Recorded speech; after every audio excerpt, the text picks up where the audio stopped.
¿Qué tal? Buenas noches. Noche picante, acá con Horacio Robelli, con Alejandro Olmos, hoy los papaleos, Osvaldo y Carolina, ausentes con aviso.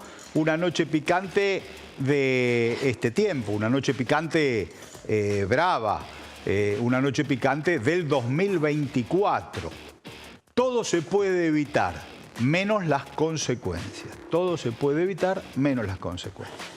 Hoy, la angustia, los aumentos, la incertidumbre, el avasallamiento a la justicia social, poner a la justicia social en la picota como si fuera el origen de todos los males de la Argentina, fue producto de la derrota electoral del Movimiento Nacional y Popular, del Frente Nacional y Popular, de lo que comúnmente llamamos peronismo, en ese abanico de 180 grados, con matices, con diferencias, con posiciones a veces enfrentadas, pero que siempre busca una síntesis a favor del pueblo, de la patria, de la grandeza de la nación, que es el pueblo, justa, libre y soberana. Bueno, un gobierno que no pudo poner ejes en el rumbo de la Argentina, que generó un profundo desencanto, que no enamoró a los jóvenes, que desencantó a los jóvenes, que dejó a los jubilados colgados de la brocha.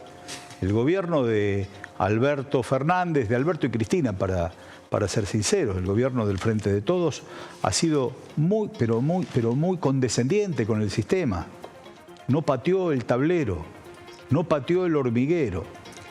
Aprobó el acuerdo con el Fondo Monetario Internacional que había generado el gobierno de Mauricio Macri, lo que le generó un ancla en las potencialidades electorales, pero sobre todo en la falta de respuestas. El peronismo tiene un concepto en su marcha muy lindo, es una marcha muy linda para desgranar. Habla del amor y la igualdad, mirá qué cosa tan edificante, tan noble. Pero habla de la realidad efectiva. La realidad efectiva no apareció en el bolsillo, en la vida familiar, en las posibilidades de trabajo, en la producción.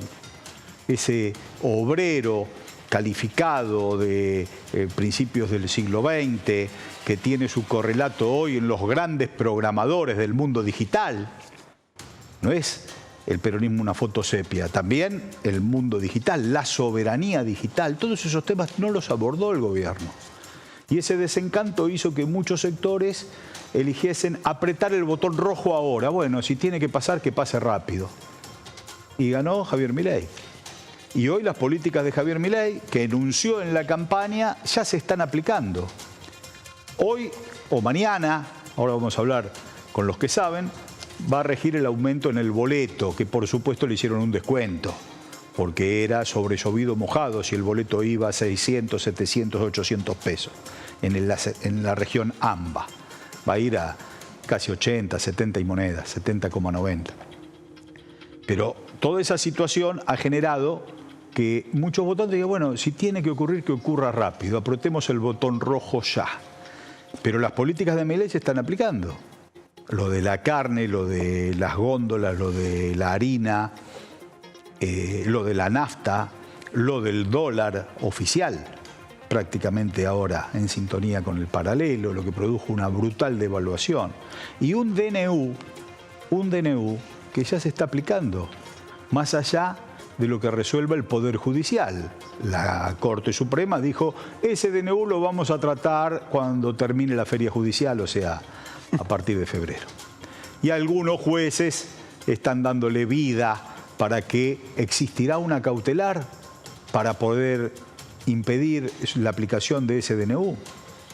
Bueno, de todas formas estamos colgados del alambre, porque de no existir esa cautelar, el DNU en ejercicio puede darle derechos adquiridos a aquellos sectores que se beneficiasen por la aplicación, lo que nos mete en un brete judicial de envergadura.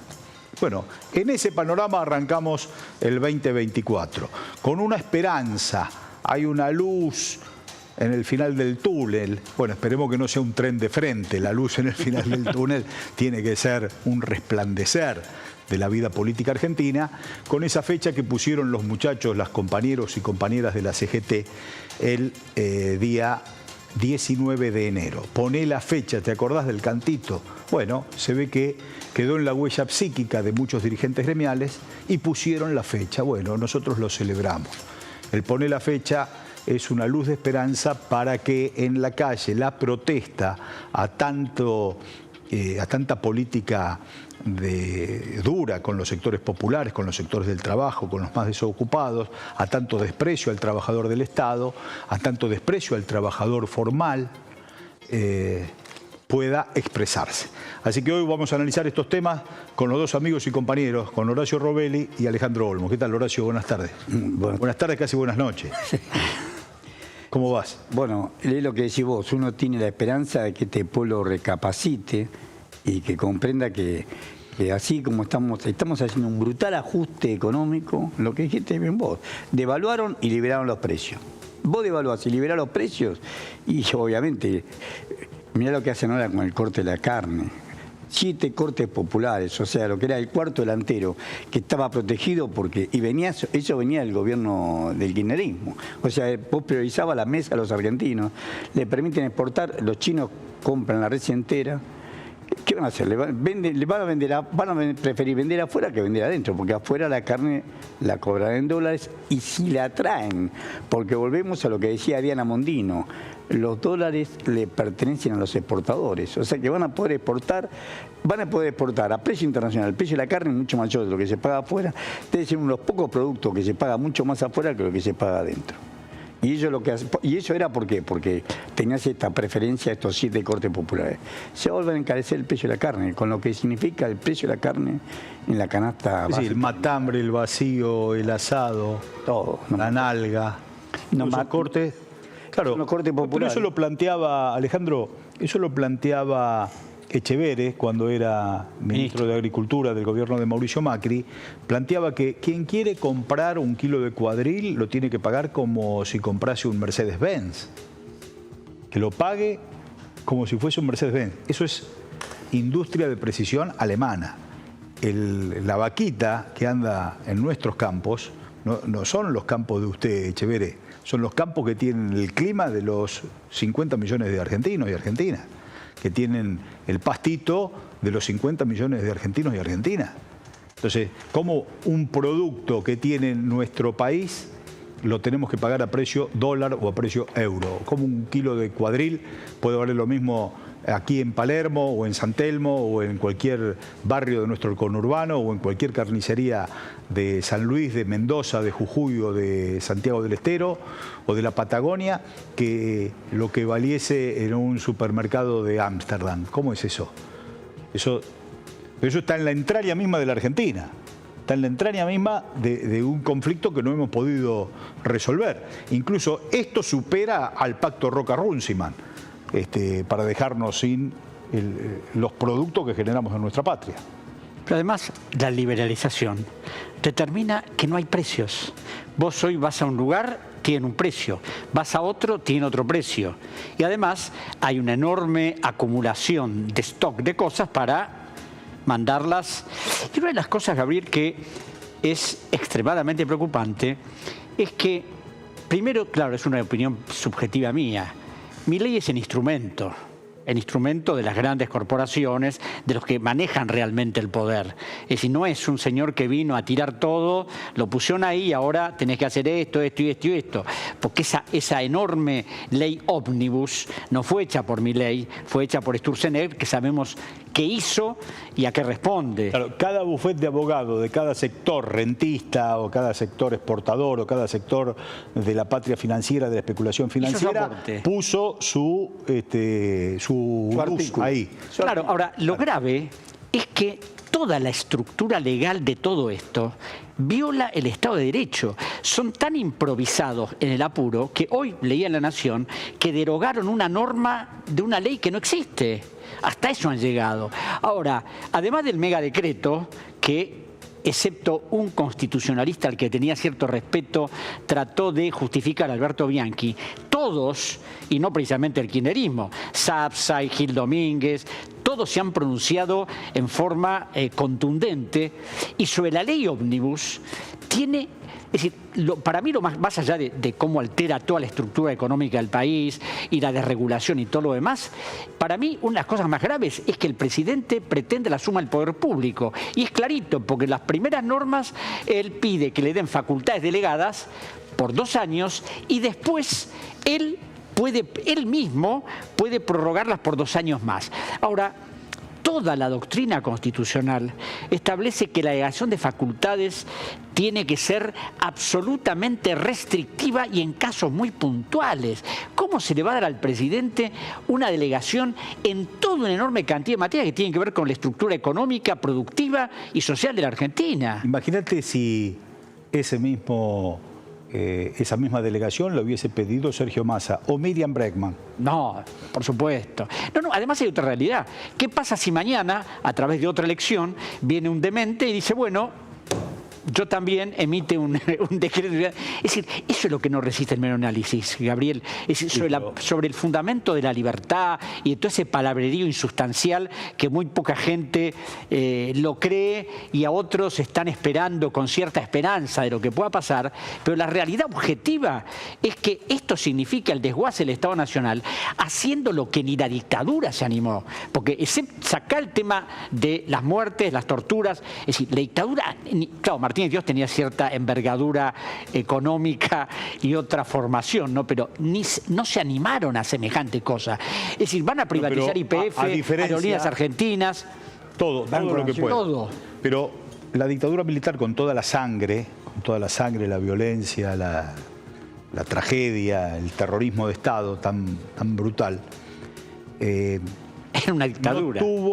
No tuvo por el temor a la reacción del pueblo, no avanzó de más. No privatizaron. No pudo avanzar en la para privatizar después. No pudo avanzar en la privatización. Pero hace 40 años que vienen batiendo el parche con un concepto de la dictadura. Achicar el Estado. Agrandar la nación. Es agrandar la nación. Ese concepto tiene los voceros, sobre todo en los medios de comunicación concentrados, en donde, sin oponer una contracultura edificante en materia de lo que significa el rumbo de la Argentina, una Argentina para todos, una Argentina inserta en nuestro subcontinente, vinculada con el mundo, sin poder advertir los beneficios de esa política, pero tampoco sin suscribir a argumentos sólidos. Lo único que se escucha es el Estado, el Estado, el Estado, el Estado, el Estado. Entonces, con 40 años vociferando y subrayando las debilidades del Estado, pueden llevar adelante estas políticas porque la realidad efectiva no contrastó con la realidad de cada hombre y mujer de nuestra patria. Claro, y además la demonización de la política, de los sindicalistas. Es decir, yo, por supuesto, acá hay una enorme cantidad de sectores que uno podría criticarlos, pero hoy, te contaba hace un rato, me puse a hacer un cálculo. Yo no soy muy afecto a las matemáticas como Robetti, pero hice algo y cuando terminé de hacer me llamó la atención. ¿Por qué? Primero porque cuando se habla de estatización de la deuda privada, se habla de estatización. Cifras se tiran muy pocas. Entonces hice una cuenta. En el 1984, el Banco Central informó al Juzgado Federal número 2 que la deuda de los privados era 23.000 millones de dólares. Un banquero amigo mío me hizo la actualización a hoy. 156.082 millones de dólares. La estatización de la deuda privada. Eso es Cavallo, Melconian, Roque Fernández. Pasemos a la otra parte. Dictadura, democracia. Dictadura, democracia. Avales a empresas privadas del Estado que nunca los pagaron. El Banco Central informó que en 1987 eran 4.750 millones de dólares. A hoy son 20.500 millones. Y lo más grave, cuando en 1990, en una reunión de ADEVA, Roque Fernández, antes del presidente, el director del Banco Central, informó que a través de referencias que tenían, el Banco Central había perdido alrededor de 62.000 millones de dólares.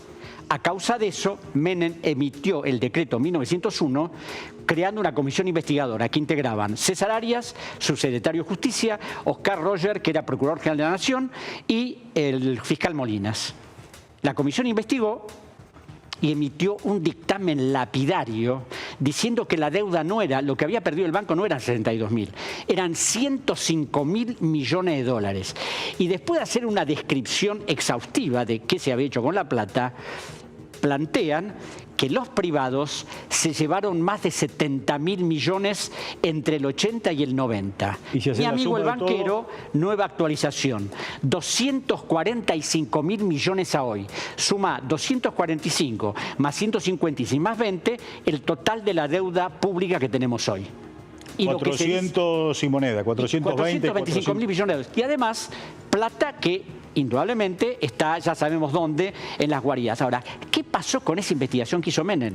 En cuanto le dieron los resultados, desapareció. Y a instancia del fiscal Delgado, el juzgado federal empezó a pedirla a todas las instituciones si tenían alguna copia. Parece que nadie la tenía hasta que en la fiscalía dijeron, sí, acá quedó una copia, y una copia certificada, y la mandaron al tribunal. ¿Qué hizo el juez? La miró. Y no nos podemos meter con grandes empresarios, con Techín, con todos esos. Pero eso es un lindo insumo para tirar de la piola. Y de eso no habla nadie. Es decir, es Milei el autor de que voy a tirar todo abajo. Y por otro lado, otra de las cosas, yo que soy historiador, 100 años, 70 años. Aquí todo empezó en 1975. 1975. Ahora seguimos con ese tema. Hay una luz en la niebla, hay un farol en la niebla, que es el movimiento obrero. El movimiento obrero puso una fecha, llevó adelante el miércoles pasado una movilización y ahora la justicia da lugar a ese pedido del amparo que hizo un sector del movimiento obrero para ponerle freno al DNU, que es el objeto de todas estas movilizaciones, ponerle un freno. Y estamos con Hugo Cachorro Godoy, que es secretario general de la CTA Autónoma, es un gran amigo, un compañero, y bueno, queremos escuchar sus reflexiones y su mirada de acción política gremial para estos días. Aquí te saludamos con Horacio Robelli, Alejandro Olmos y Gabriel Mariotto. Hugo Cachorro, buenas noches, ¿cómo vas? Hola, qué equipo, Gabriel. Un saludo para los tres. Muchas gracias por llamar. Al revés, con toda la admiración, y te escuchamos tu mirada, Cachorro. Estás activo como siempre, pero este es un momento bravo. Sí, muy difícil porque ya Menem había institucionalizado desde su traición las políticas de la dictadura genocida. Ahora Milei quiere profundizar y llegar al extremo esos mismos planteos de fragmentar ya no solamente el Estado, sino fragmentar el país mismo, lotearlo a grandes grupos económicos y exacerbar el proceso hiperinflacionario como una manera de acelerar la transferencia de ingresos de los que menos tienen hacia los sectores más concentrados de la economía y devaluar los pocos recursos que quedan como patrimonio del Estado para poder rifarlos a esos mismos grupos. O sea, y todo esto acompañado por el pedido, con el reclamo, con la actitud del decreto sin necesidad ni urgencia de concretar y obtener la suma del poder total y gobernar por decreto los próximos 2 años. Frente a esta situación, no queda otra a los trabajadores, a las trabajadoras, que plantarnos, decir la patria no se vende y las condiciones de vida de nuestro pueblo no se entregan ni se malvenden, y vamos a defenderlas porque si estábamos mal con un gobierno que había hecho muchas macanas y había generado mucha insatisfacción, en menos de un mes ya estábamos con un 43% de pobreza, ahora estamos con más del 50% del pueblo argentino pobre, y esto se agravará en los próximos 2 meses, donde tendremos inflación de entre el 20 y 30%, y el intento de ponerle límites a los justos reclamos salariales y laborales que tenemos como pueblo. Por eso hemos convocado a este paro nacional, por eso el 24 de enero, por eso vamos a seguir reclamando en el Congreso de la Nación que se rechace el DNU y se rechace el proyecto de ley ómnibus que quiere la concentración total del poder, y vamos a seguir insistiendo ante la justicia. La presentación hecha por nuestra central ante la justicia federal por inconstitucionalidad ya fue tomada por el juez, aunque todavía no se ha expedido. Respecto de la cuestión de fondo, de la misma manera que la presentación hecha por la CGT en el fuero laboral también ha sido tomada, aunque no ha dado aún respuesta al pedido de cautelar, que es lo que esperamos que salga en enero en cualquiera de las dos instancias, para en conjunto la justicia y el Congreso de la Nación ponerle freno a este decreto sin necesidad ni urgencia, y bueno, y nuestro rol, nuestro papel como trabajadores, como trabajadoras, es construir conciencia, organizarla, movilizarla, y por eso el 24 vamos a estar abrazando el Congreso de la Nación para que allí se rechace este decreto infame. Hugo, perfecto, te escuchamos con muchísima atención y suscribimos todas las palabras que dijiste, con gran esperanza para la actividad del 24, pero son como mojoncitos que se van llevando adelante en todos los terrenos, que todo va a confluir el 24 seguramente en una gran movilización. Lo escuchamos juntos en la mesa y con vos y con los televidentes, las televidentes, lo que dijo el vocero presidencial, el señor Adorni, con respecto a los trabajadores del Estado, expresando un prejuicio grosero y maltratándolos. Hoy lo escuchamos y después lo analizamos, Hugo. En otro orden de cosas, el jueves recibiremos a una comitiva del Fondo Monetario Internacional. La va a recibir el jefe de el empleo militante afuera, como dice el presidente. Entendemos que el país no está para... Nunca lo está, pero mucho menos en esta situación de crudeza, de realidad cruda que estamos viviendo y que vamos a seguir viviendo por un tiempo los argentinos, en abonar salarios o tener gastos que no tengan detrás una real necesidad. Así que no entiendo que vaya a haber despidos masivos, así que no comparto la apreciación. Y si te referís puntualmente a la baja de contratos del último año, habrá casos, lo dice el propio decreto, habrá alguna excepción tal vez por algún caso puntual de algún empleo que sea estrictamente necesario y que haya tenido la particularidad de haberse dado de alta durante 2023, pero todo lo que sea empleo militante, todo lo que sea empleo que no sea estrictamente necesario, no veo por qué los argentinos deban seguir pagándolo repito, en una situación crítica con la que estamos, con la foto que describo cada uno de mis días acá y fuera de acá, que es el nivel de pobreza, el nivel de indigencia y todos los problemas que sufrimos todos los días los argentinos. Qué bueno escuchar a un periodista objetivo e independiente descalificar de empleado militante a los trabajadores del Estado. ¿Cómo es esto, Hugo?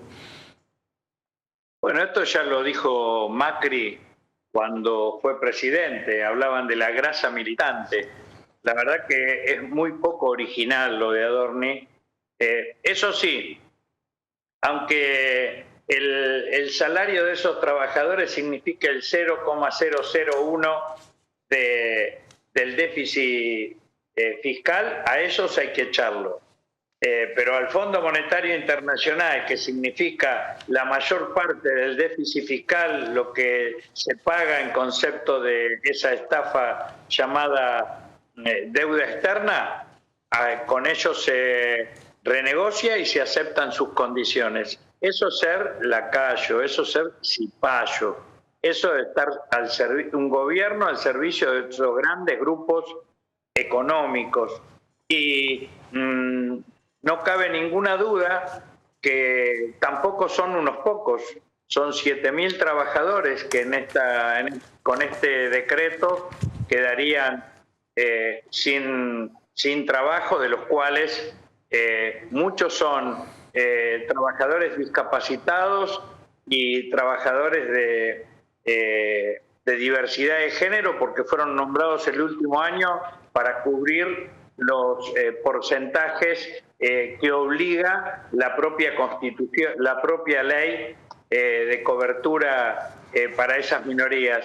Y por otro lado, si uno analiza el decreto de necesidad y urgencia y el proyecto de ley ómnibus, va a comprobar de que existe multiplicidad de empresas estatales que van a ser cerradas o entregadas al sector privado, con lo cual la multitud de despidos van a ser mucho más que 7.000. Por eso es que hay que impedir que el Congreso apruebe este decreto sin necesidad ni urgencia y este proyecto de ley que lo que quiere es la suma del poder para un déspota que quiere gobernar por decreto, llamado Milei. Quiere la matriz colonial para el resto de la vida de la Argentina. Por eso es tan importante la resistencia que el movimiento obrero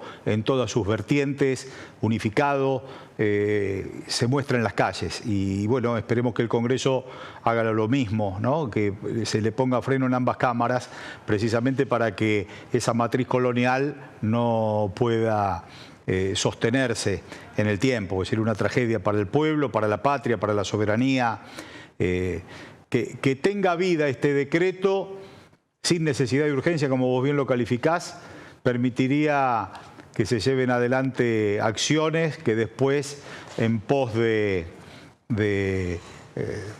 lo reconocido, lo establecido, los derechos adquiridos se consoliden. Y por eso es tan importante esta lucha y por eso es tan importante que el Poder Judicial pueda por lo menos frenarlo con una cautelar.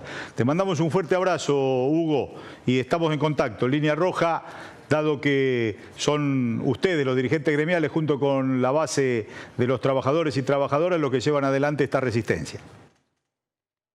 Te agradezco mucho, Gabriel, de nuevo un saludo a tu equipo y sí, es necesario que todo el pueblo nos movilicemos de acá al 24 a preparar las condiciones y el mismo 24 de enero parando y movilizando de manera contundente para que el Congreso, por mayoría, ahí tienen que opinar gobernadores, diputados, senadores, en defensa de la patria, en defensa del patrimonio nacional y en defensa del pueblo.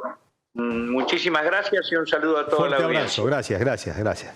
Vos viste, Alejandro, como nunca el tema, viste las palabras que dijo Cachorro, ¿no? Cipayos, vendepatria. Como nunca están de moda esas acciones. Creo que si bien hubo momentos en la historia donde hubo avances de los gerentes de la colonia, nunca tan rápido y tan ahora, impactante como ahora. A mí me impactó que una vez encontré en el Ministerio de Economía, en la biblioteca, un libro que sin imprimir y se ve que dijeron mejor no lo imprimamos porque va a traer problemas. Fue una reunión que hubo en 1991 donde intervinieron los representantes de los bancos extranjeros, los abogados de los bancos, los grandes empresarios y fue inaugurada por Guido Di Tella, que era canciller. Y ya se había dictado la ley de reforma del Estado, la emergencia económica y toda la estructura que diseñó el célebre administrativista innombrable para desguazar el Estado Nacional. Y ahí las primeras palabras de Di Tella son, bueno, nosotros hemos hecho toda una estructura legal para que ustedes hagan lo que quieran. Es textual. Es decir, les entregamos la Argentina, ustedes decidan. Y más ya sí decidieron, ¿no? Fue una ponderación casi anticipatoria al Winnie Pooh. Claro, y ahora quieren hacer lo mismo. Ahora quieren hacer lo mismo porque estos van a... Es decir, yo vi un listado, ¿no?, de a quién beneficia tal artículo, tal artículo, tal artículo. Y bueno, Horacio eso lo debe conocer minuciosamente, de que aquí lo que quieren es transnacionalizar la economía, que no quede nada en manos del Estado y lo que vos decías recién, achicar al Estado para agrandar la nación. Eso es un verso absoluto. Claro. Volvemos a Hugo Arana, que puso blanco sobre negro con la teoría del derrame traída a cuenta por el señor presidente de la Nación. La teoría del derrame es inmoral. Las migajas. Son las migajas.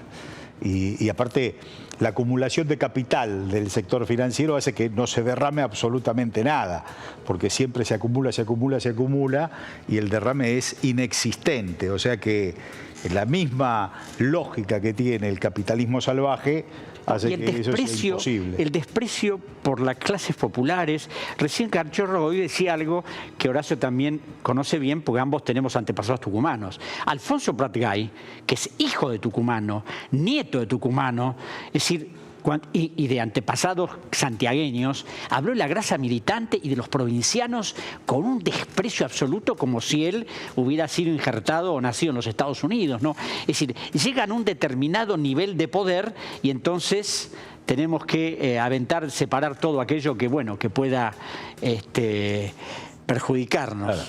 La autodenigración de lo propio como hecho cultural. Recuerdo a Luis Eduardo Murray, ese viejo periodista de Clarín, Luis Alberto Murray. Luis Alberto Murray, viejo periodista de Clarín y gran escritor del campo nacional y popular, que decía que con ese criterio nuestro santito Seferino Namuncurá siempre va a ser peor que Jack el Destripador, por esa concepción absolutamente sometida, tilinga, que tanto han batido el parche que se ha hecho como una verdad irrefutable. Por eso la recuperación de la autoestima, Néstor Kirchner lo planteó, hay que recuperar la autoestima.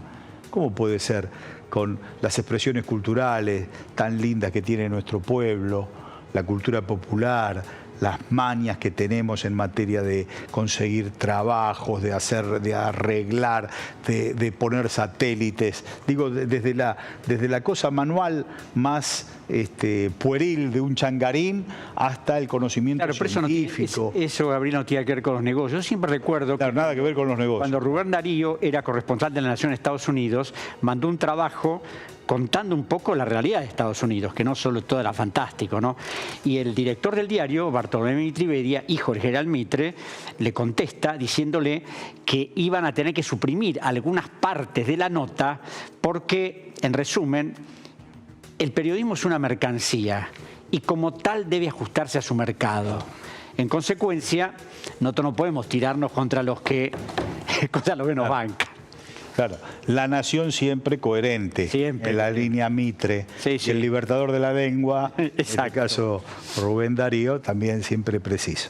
Hoy aumentó o aumentará mañana el servicio de transporte en el AMBA y nosotros vamos a tomar comunicación con Luciano Fusaro, que es vicepresidente de AETA, por el aumento de tarifas. Luciano, buenas noches, aquí con Horacio Robelli, Alejandro Olmos, Gabriel Mariotto, te saludamos para que nos ilustres acerca del aumento y cuándo se lleva a cabo.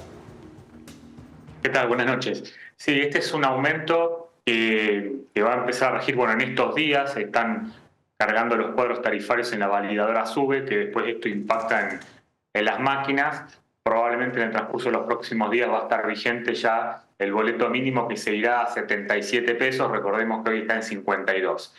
Y a mitad de enero aproximadamente está previsto que haya una audiencia pública para un segundo ajuste del boleto, que sería desde el mes de febrero, que llevaría el valor, no está definido todavía porque eso, digamos, va a surgir a posteriori de la audiencia pública, pero sí lo llevaría a valores parecidos a lo que hoy se paga en Córdoba y en Rosario. ¿Y eso qué sería? ¿Qué monto es? Hoy en día en Córdoba y en Rosario el boleto mínimo está a 240 pesos. ¿Perdón? ¿640? 200. No, 240, 240, perdón. 240. Sí, 240 y con un 30% de inflación que se proyecta para las próximas semanas, probablemente sea 300 pesos, ahí ya estamos aventurando, con lo cual eso puede llegar a ser el valor que tiene el boleto desde el mes de febrero en el AMBA. O sea que este primer aumento 77. Claro, hasta 77. En febrero va a ser modificado por ese aumento para empatarlo con Córdoba, por ejemplo. Con Córdoba y Rosario, sí, esa es la referencia. No están los números exactos, pero tenemos esa referencia. Claro, porque se había anunciado que el boleto en el AMBA podía estar casi 600, 700, hasta 800 pesos, se llegó a decir, cosa que no ocurrió y generó cierto alivio, un aumento considerable, pero que no superaba los 80 pesos. Dentro de todo, como se venía esa tormenta de un aumento tan grande, pareció asimilarse, pero si ya en febrero viene otro ajustazo de ese tenor, ¿cómo impactará en los empresarios? ¿Cómo impacta esto en los empresarios? ¿Resuelve el tema los empresarios con este aumento de tarifa o solamente es un paliativo y el esfuerzo recae sobre los hombres y mujeres que viajan en esta zona metropolitana? Sí, hoy el costo real, nosotros hacemos hincapié en el costo real sin subsidio, que es al día de la fecha de 800 pesos. De estos 800 pesos, que es real el número, estamos percibiendo entre tarifa y subsidios 400, y hay 400 pesos que no lo cubren ni la tarifa ni el subsidio. Con lo cual, este primer aumento de 77 pesos, obviamente en términos relativos es menor frente a la diferencia que tenemos, pero sí sin duda constituye un paliativo. En este primer tramo, como no va a haber una quita de subsidios, sino que va a haber un aumento de a 77 pesos y probablemente estemos hablando de 240 o 300 pesos en febrero, todavía obviamente estamos lejos de los 800 pesos, que es el costo real a la fecha de mover un pasajero en el AMBA. Por eso es que los subsidios van a continuar. Luciano, de hecho, ¿y ustedes... Sí. Discúlpame, ¿ustedes preferirían que sigan los subsidios o que aumente la tarifa así exponencialmente y tan complejo para todos? Nosotros la posición de las cámaras empresarias en este sentido, y que ya incluso la hemos compartido también con la gestión anterior, es que nosotros lo que queremos es tarifa y que de haber subsidios, que es una política del Estado, la permanencia de los subsidios, que esté orientado a la gente, o sea, al usuario que no pueda pagar la tarifa, el subsidio a la demanda, por lo cual ese es un esquema que a nosotros nos parece el correcto, digamos, como los fondos públicos son escasos, que estén orientados a aquel pasajero que no pueda pagar la tarjeta, que no pueda pagar una tarifa real, y que, por ejemplo, los jubilados, beneficiarios o incluso cualquier otra persona que por una cuestión de ingresos no pueda pagar una tarifa de 800 pesos, que a esa persona se le dirija el subsidio de manera directa a la SUBE. Ese es un mecanismo de subsidio a la demanda que es el que nosotros apoyamos y que entendemos que se va a implementar en algún momento de este 2024, tal como lo han planteado las autoridades. Bueno, por lo pronto es una propuesta, un lindo disparador para poder discutir, ¿no? En vez del subsidio a las empresas, el subsidio al pasajero o la pasajera. Muchas gracias, Luciano, muchas gracias por tu reflexión y por ilustrarnos. Muchas gracias. Muchas gracias a vos, Gabriel. Saludos. Bueno, bien, una propuesta, un sector empresarial que lleva adelante una propuesta, bueno, el subsidio a los pasajeros. ¿Cómo estamos con bienes personales, Horacio? Bueno, acá tenemos un problema grave que lo dijo bien claramente el Cachorro Godoy. Dijo, echan 7.000 trabajadores del Estado y ese es un gasto realmente insignificante en el total del gasto del Estado. El total del gasto del Estado del año 2023 fue más o menos un 22% del Producto Bruto, un 22%. Y también tiene razón el Cachorro Godoy porque el gasto más importante fue el de los intereses y la deuda. 3 puntos del PBI fueron los intereses y la deuda que se pagaron. Pero este año 2024, recordemos que encima hay que pagar el capital. Recordemos que Martín Guzmán hizo una negociación el 31 de agosto del 2020 y había un periodo de gracia para amortizar el capital con los bonistas que se comienza a pagar en el segundo semestre de este año, a partir del segundo semestre de este año. Según el cálculo que dijo en este programa de televisión, que dijo el que era el último secretario de Finanzas del gobierno anterior, Eduardo Setti, el año 2024 hay que pagar 19.200 millones de dólares. 19.200 millones de dólares entre intereses y el capital que comienza a pagarse de los bonistas. Esa suma es una suma enorme. Entonces decir, bueno, aumentemos los impuestos. ¿Qué hace Milei? aumenta los impuestos, porque aumenta las retenciones, aumentar los precios, el IVA, combustible, débito y crédito bancario, todos los impuestos van arrastrados por la inflación. O sea, los impuestos lo que están haciendo es creciendo con la inflación si se recaudan, si hay efectividad de recaudación. Si vos consumís menos, vas a tener menos recaudación de IVA. Pero, ahora bien, hay un impuesto es directo que es a los ricos, ese lo baja. Es lo que dice la placa esta. O sea, lo que está bajando es terrible, es el impuesto a los bienes personales. No es que hay una gran recaudación. El año pasado el total de recaudación de bienes personales fue solamente... El año pasado, el año 2023, fue de 837.000 millones de pesos, solamente el 0,6% del PBI. En la época de Kirchner, bienes personales llegó a ser 1,7% del PBI. O sea que todos los fueron reduciendo, Macri, los Fernández, Alberto y Cristina lo fueron reduciendo, pero este ya llega al paroxismo, ya no existe. Mirá lo que hace, le rebaja la alícuota del impuesto. Es más, si vos pagás si vos hacés una declaración, le va bajando la alícuota, ahí no le puse en la placa, pero va rebajando la alícuota año tras año. O sea, comienza con una alícuota por ejemplo, del 1,5% en el 2023, la baja a 1,3% en el 2024, 1,10% en el 2025, 1,20% en el 2026 y luego 0,5% en el 2027 de los bienes que vos declarás. Pero es peor. Le garantiza una estabilidad fiscal hasta el año 2038. Aquellos que pagan por adelantado los 5 años en base a la manifestación de bienes del año 2023.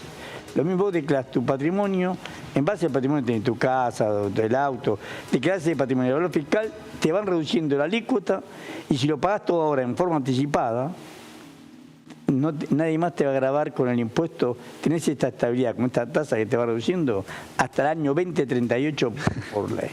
Esta es la barbaridad que mandan. Es inadmisible, ¿no? Este es lo que está mandando en el mensaje 7 del 23. O sea, ¿Cómo no va a echar gente del Estado o lo que fuese?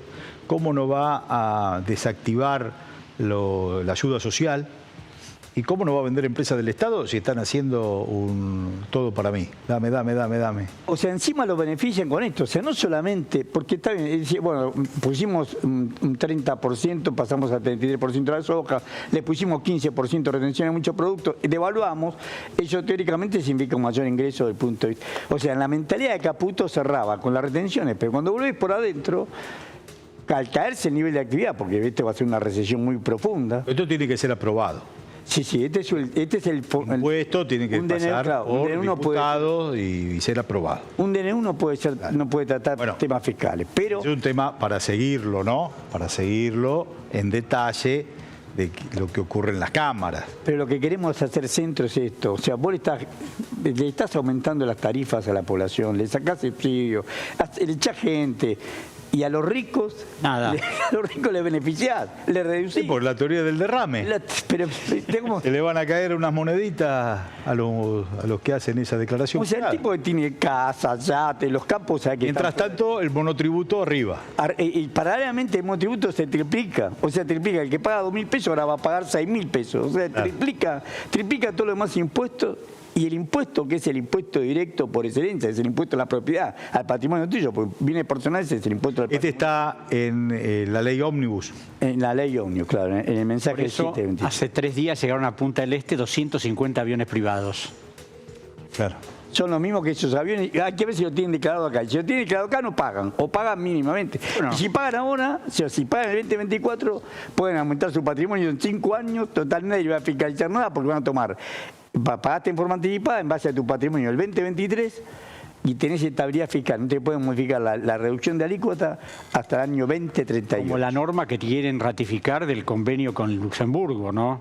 Para evitar que los que tienen empresas allá tributen acá. No, es escandaloso. Con Japón, realmente. Y con Japón por Toyota. Lo que es escandaloso es que los medios del sistema no estén desmenuzando esto. Y no, porque son cómplices. Bueno, claro, han generado la condición objetiva para que esto ocurra. Porque todo se habla del Fondo Monetario, pero no habla quién trajo al Fondo Monetario. Que precisamente Caputo fue uno de los firmantes como presidente del Banco Central. Hoy Adorni hizo alguna declaración con respecto al Fondo Monetario Internacional. Le pedimos a Agustina que la busque. ¿Lo tenemos? Lo ponemos para disparar y reflexión y lo escuchamos a Alejandro Olmos. En otro orden de cosas, el jueves recibiremos a una comitiva del Fondo Monetario Internacional. La va a recibir el jefe de gabinete y el ministro de Economía, por supuesto en línea con renegociar el acuerdo caído por, como ya todo el mundo sabe y es de público conocimiento, no haber cumplido con el acuerdo y es que él mismo se encuentre virtualmente caído.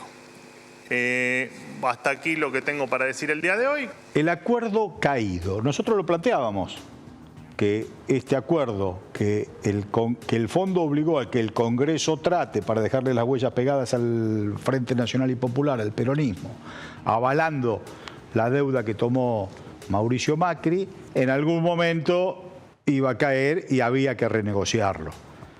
Era evidente que no se podía cumplir, ni siquiera lo que firmó el Congreso. Déjame hacer una pequeña introducción. Mirá, es más, Massa tenía pensado pagar la cuota, porque lo que no se pagó fue la cuota de diciembre. No solamente no se cumplió con la Reserva Internacional, con la recaudación, con el déficit fiscal, sino que no se le pagó. Al fondo, mientras vos le pagabas, no se le pagó porque Massa pensaba pagarlo con los 6.000 en yuanes, los 6.500 millones de dólares que le daban los chinos. Como los chinos no se lo dieron, no tengo plata, leí que era lo mismo, no tengo plata, este gobierno no tuvo la plata para pagarle, pero es peor. La plata del fondo te presta el fondo y vos le pagás con eso. Bueno, lo que pasa es que... Pero Massa quería pagarle con los yuanes. Pero no te alcanza con la plata de pagar el fondo. Un segundo, mirá, sí. El drama es estamos en el borde de la cesación de pago. ¿Por qué? Lo que hablamos con vos la semana pasada. El campo, como se gusta llamarse ellos, no están liquidando las exportaciones. Le devaluaste un 100%. Como ellos piensan que la devaluación provoca una inflación, piensan bien, 25-30% en diciembre, 25-30% en enero, 25-30% de vención en febrero, llegan a marzo y se le como la... Ahora, perfecto.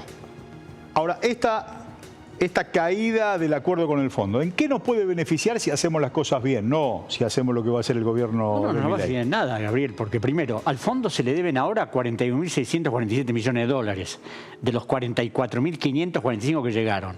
Se han pagado de capital alrededor de 4.000 y pico de millones. De intereses todavía no se sabe, porque esas son cifras secretas. Es decir, yo calculo que se habrán pagado entre 6 y 7 mil millones de intereses. Ahora, ¿qué pasa? ¿El fondo qué va a venir ahora? ¿A hacer qué? Exigirte, bueno, señores, no cumplieron, ahora tienen que cumplir, porque si no, nosotros... Es decir, algunos dicen que el fondo iba a darles más plata. Yo dudo que el fondo les dé más plata porque después de semejante préstamo con las consecuencias que ha tenido. Ahora, yo no sé qué va a negociar Caputo, porque siempre me acuerdo de lo que declaró Werner sobre Caputo, ¿no? Cuando en el último libro habla de que Caputo podía ser un buen operador de la bolsa, un broker, pero no tenía la menor idea de lo que es la política monetaria, cambiaria, económica. Así que, es decir, es una expectativa. Yo me imagino que el fondo va a venir a decir, bueno, señores, hay que cumplir con estas pautas y si no las cumple, aténgase a las consecuencias. Y el gobierno de Milei seguramente va a ceder a todo, porque a pesar de que... Es más ajustador de lo que pedía el fondo, se vanagloriaba Milei. Y la privatización está para eso. El fondo pedía un porcentaje y Milei dijo, vamos a ajustar el 15 y después bajó. Pero ponele que esto haya ocurrido por X causa, que no esté Milei en el gobierno, que no esté Massa en el gobierno, que iba a pagar. La falta o el episodio que no se cumplió con la meta del Fondo Monetario Internacional en diciembre, ¿en qué nos podría beneficiar para desenchufarnos del fondo si quisiéramos una política soberana? Es que una cosa que Horacio le ha planteado, acá el problema es, señores del fondo, no les voy a pagar. ¿Por qué? Porque ustedes incumplieron esto y el otro. Ahora, como eso no existe en la mentalidad de la dirigencia que va a acordar con el fondo... Sí. La dirigencia que va a acordar con el fondo, algunos tienen la camiseta nuestra. Sí, lamentablemente, ¿no? Ahora, cuando Guzmán arregló con el fondo, arregló pagarle en 10 años. O sea, primero le pagaba la deuda de Macri, legitimaba la deuda de Macri, la ley del Congreso y después le pagamos en 10 años. Ahora, como todas las cosas se cayeron, y yo que conozco minuciosamente todos los reglamentos del fondo, los estatutos, ahí vos ves que el fondo siempre espera, siempre negocia, siempre te cae, porque sabe que inexorablemente vas a pagar, porque ningún gobierno se atreve a enfrentar al fondo. Todos hablan, grandes discursos, fíjate lo que pasó en Grecia, ¿no es cierto? Es decir, pero... No, en Grecia fue peor porque hasta fue un plebiscito del no y el presidente dijo sí. Ahora, el presidente llevó adelante un plebiscito pensando que iba a ganar el acuerdo, ganó el no acuerdo y tuvo que acordar. Aquí la única solución es haber enfrentado al fondo. Señores, no les voy a pagar. ¿Por qué? Porque no sabemos dónde fue la plata. Horacio la gran oportunidad que perdió el gobierno de Alberto y de Cristina. 28.000 millones de dólares se rajaron. Ahora, la oportunidad la perdimos. ¿No se puede resucitar de alguna forma? Seguro. Ir a la Corte Internacional de Justicia, plantear como los sabe organismos internacionales. Como sabe acá muy bien Alejandro Olmo Gaona, es imprescriptible. O sea, la CIT, la Comisión Interamericana de Derechos Humanos, dijo, claro, gracias al juicio que hizo el padre, que hizo Alejandro Olmo, que el juez Ballesteros le dio la razón 20 años más tarde y estaba prescripto, en merced a eso es que la CIT, la Comisión Interamericana de Derechos Humanos de la OEA, dice que la deuda externa es imprescriptible. Porque si esta deuda es una estafa... En cualquier momento podemos investigar, esa estafa en cualquier momento la podemos investigar porque forma parte del derecho internacional. Una política soberana tiene que decir no al acuerdo con el Fondo Monetario Internacional. Hoy cuando al principio hablaba del derecho, hay un principio fundamental del derecho administrativo, el derecho civil, que los actos ilegales son nulos de nulidad absoluta, los actos y todas sus consecuencias. Entonces acá, como no se ha jugado eso, no se jugó pedir una opinión consultiva a la Corte Internacional de Justicia, es decir, simplemente nos limitamos a refinanciar y pagar y acordar todo lo que ellos quieren. Sí, con la trampa que tuvo que pasar por el Congreso. Por supuesto, y el fondo no ese es el verdadero error político que cometió el gobierno de Alberto. Una ley de la nación que ratifica eso, pero ¿sabes lo que pasa? Por más que haya una ley de la nación, es lo que yo digo siempre, cuando yo hablo de la deuda y me dicen, bueno, no, pero los distintos gobiernos con los presupuestos han ratificado eso. Señores, lo que es ilegal no puede ser ratificado por ninguna ley. O sea, vos puedes dictar 1, 2, 3, 50 leyes, pero el hecho nulo es insanable y a perpetuidad. No hay forma de sanearlo. Pero bueno, si acá aceptás todo lo que te dicen y lo que te imponen, y bueno, te entregás atado de pies y manos. Te entregas mansamente como quien se entrega el botón. Estar así, como dice Alejandro Olmo Gaona, están así, que fíjate que el gobierno pide, en este mamotreco que envió como proyecto de ley, pide trasladar el Fondo de Garantía y Sustentabilidad del ANSES, que le pertenece a los jubilados, al Tesoro de la Nación. ¿Para qué? Para utilizarlo como garantía de los pagos. Y como no va a poder pagar, van a ejecutar y se va a rehacer. De esa manera, Techín va a volver a recuperar sus acciones, Urniquian va a volver a... Todo el mundo va a recuperar sus acciones porque van a mal vender para pagar una deuda que no se investigó. Si se cayó el acuerdo y hay que volver a renegociar, esperemos que lo podamos hacer desde una Argentina soberana, auditando la deuda, porque vos dijiste los números, son 425.000 millones de dólares de estafa. Que se afanaron todos los privados desde 1976 en adelante. Bueno, yo creo que desde ese lugar hay que sentarse a discutir, pero además, desde ese lugar. Ojo, no son cifras productos del delirio, no. Todo eso está acreditado en la justicia federal. Lo que pasa es que hay un juez, el doctor Sebastián Ramos, que acumula papeles, pero, es decir, el fiscal Delgado tuvo que llegar hasta el Procurador General de la Nación a casa a decirle, óigame, acá no se quiere investigar esto. Qué patriota el fiscal Delgado. Nosotros nos vamos. Gracias, Alejandro. Un placer, Horacio. Nos vemos en breve, mañana 3 de enero, vamos a estar acá con Noche Picante. Un abrazo, muchísimas gracias. Nos vemos mañana.